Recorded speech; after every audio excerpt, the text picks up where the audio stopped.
Hey everybody, thanks for coming back to Home 301. Today I'm going to make these really pretty jars out of recycled pickle jars. I'm going to use this really cool metallic ribbon.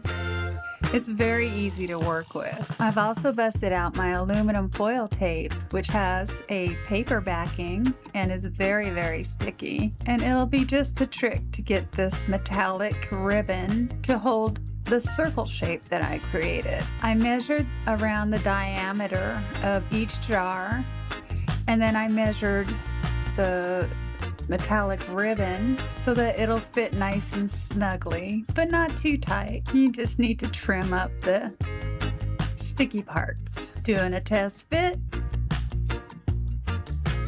And there you have it. To create the lid, I just used a little piece of scrap cardboard. I set my circle on it and then drew a circle around that. And then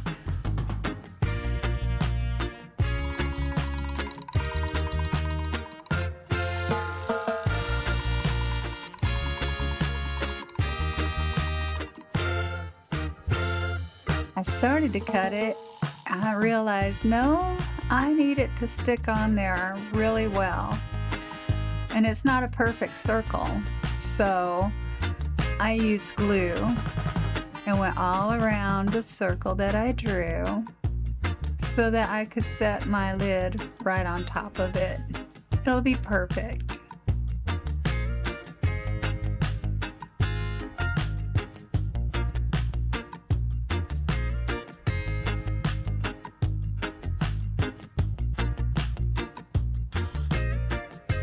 And just like that. Now that's going to have to dry for a while.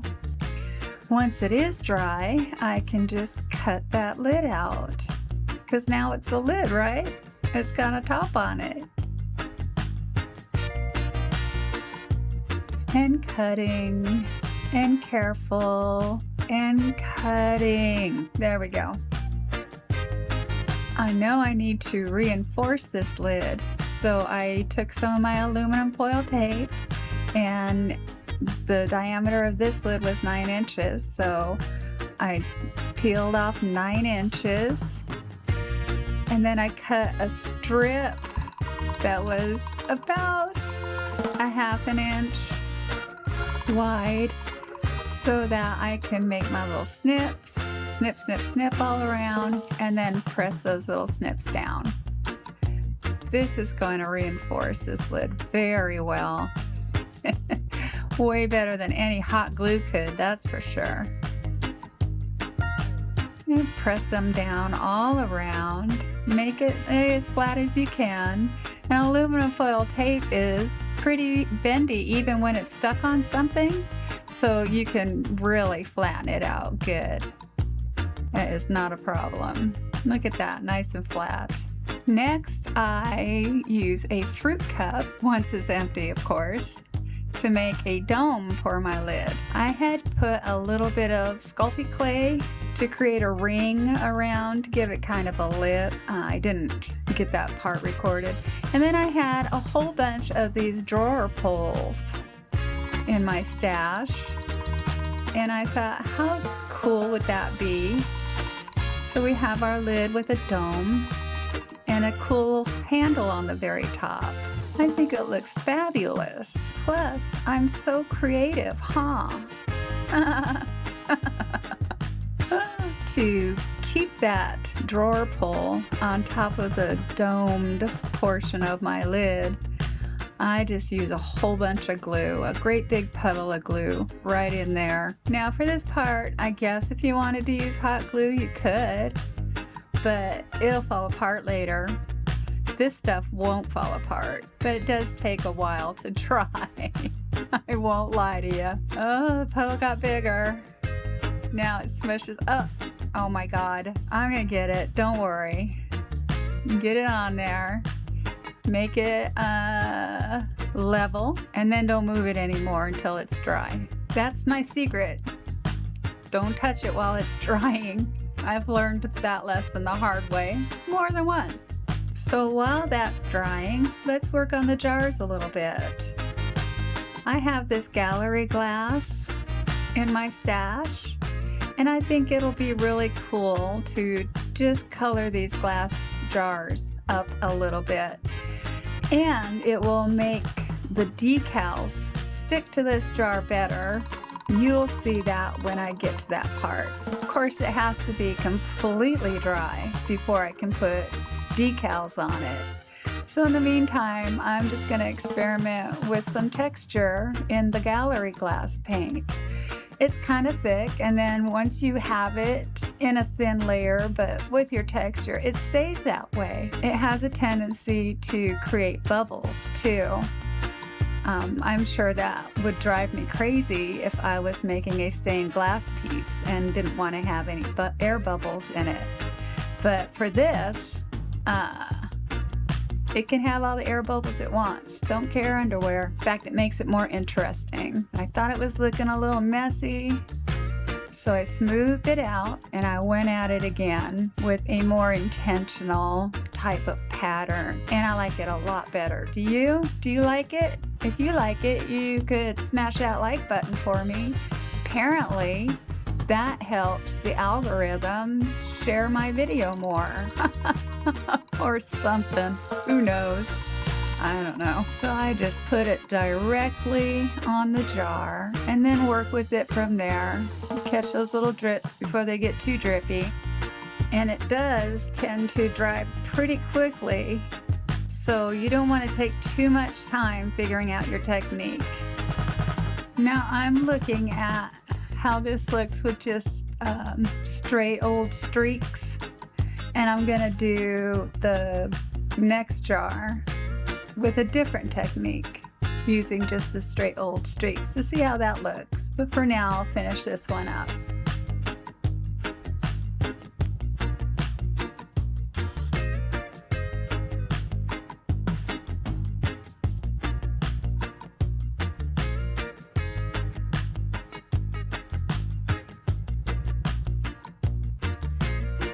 Now here's my medium-sized pickle jar, and I'm going to use this green, Kelly green gallery glass.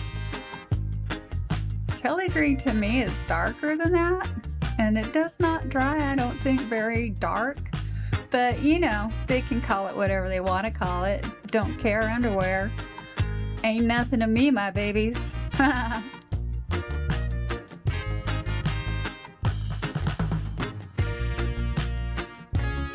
And as promised, I am just going to do a straight stroke all around. I decided to go horizontal, not vertical. I think it would be more interesting that way. And I'll just do it this way all the way around, and we'll see the difference between the two once we get them dry.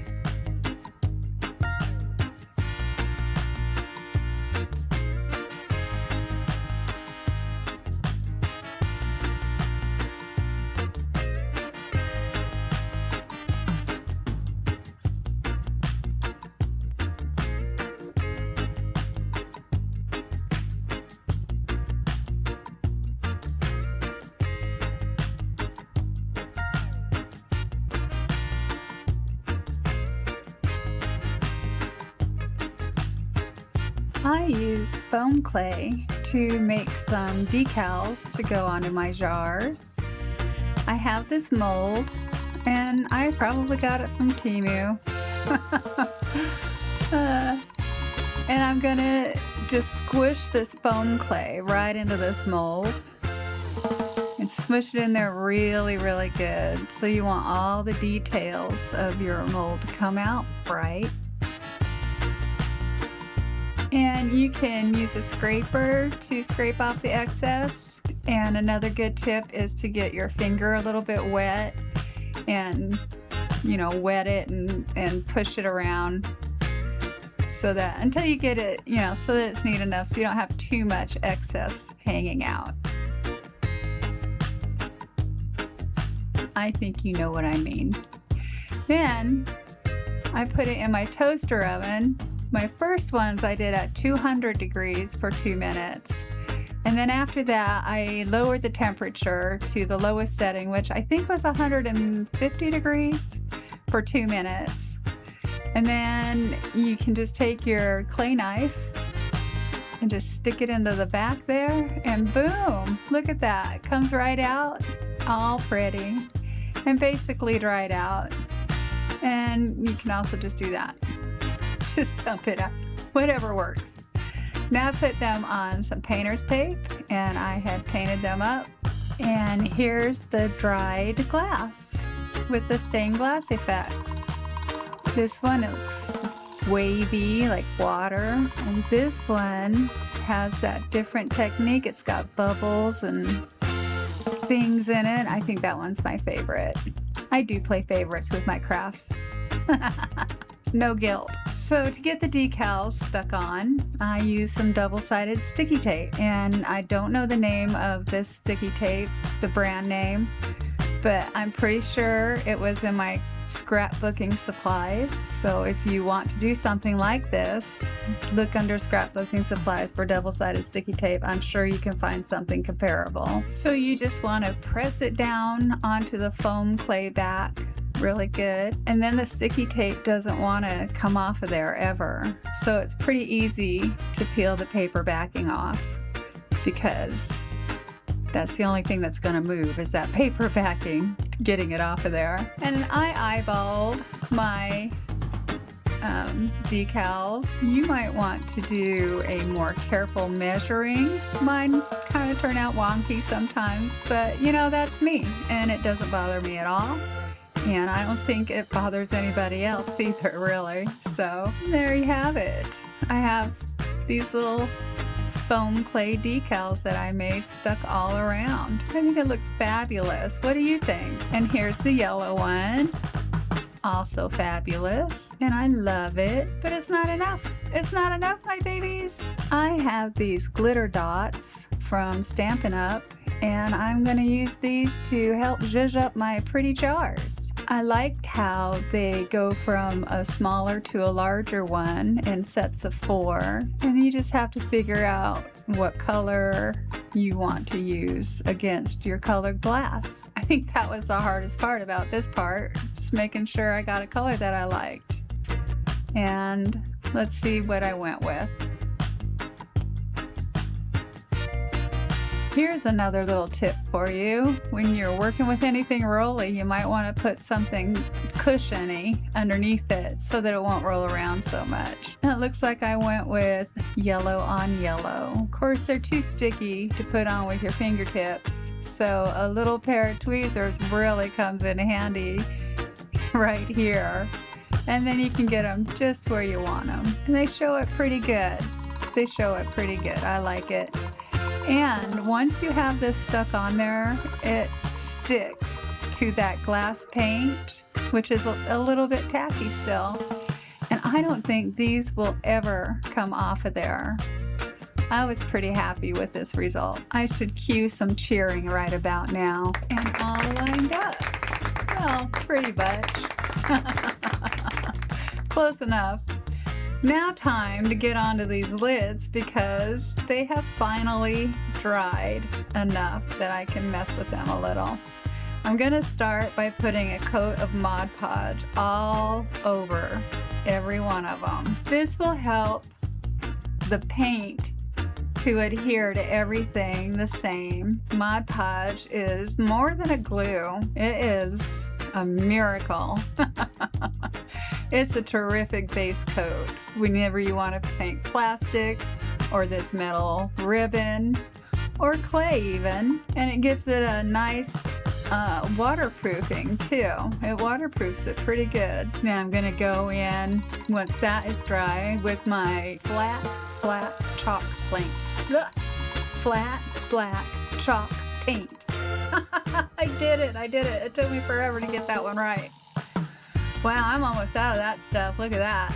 I must use that quite a bit. And there's no reason to be super neat with this coat, because you won't see that it has black on it. You just want to make sure it gets into all of the little crevices and crannies. And look how smoothly it goes on over the Mod Podge coat. Pretty neat. And look at those details of the fruit cup.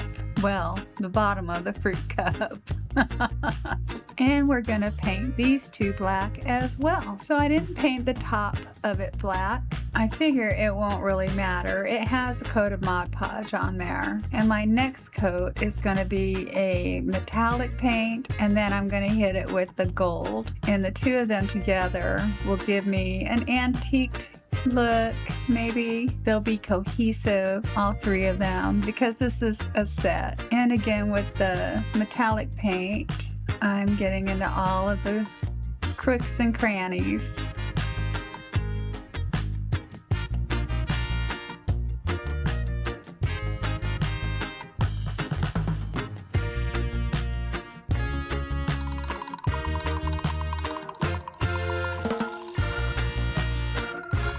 And this is just the coat of metallic paint.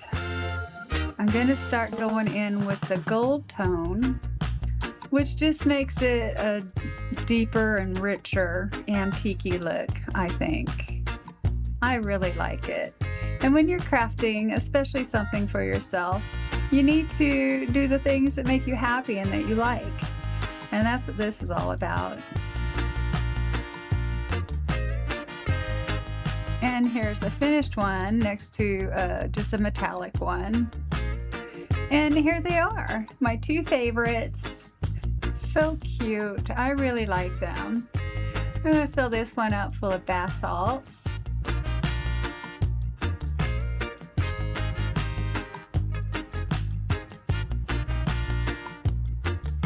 And I'm going to fill this one up with bath bombs. I got all these from the dollar store for $1.50. So the not dollar store. Boom, look at that lid, just right on there. Now this is the first one that I made, and it was my prototype. I didn't show a whole lot of me making it. I didn't do the gallery glass. I hadn't painted the decals on painter's tape, so they were kind of crappy. But you know, I'm not gonna not use it. The lid looks fabulous, and it's holding my big bag of Epsom salts that I like to soak in the tub with for my tired, achy old bones, don't you know? I am 61 this year. Ugh. And boom. Fabulous.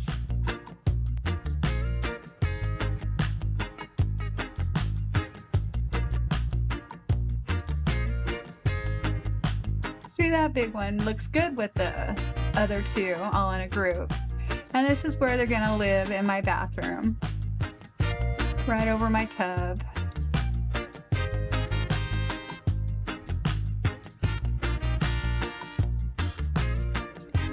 And that's it. I really hope you liked this episode of my Home 301.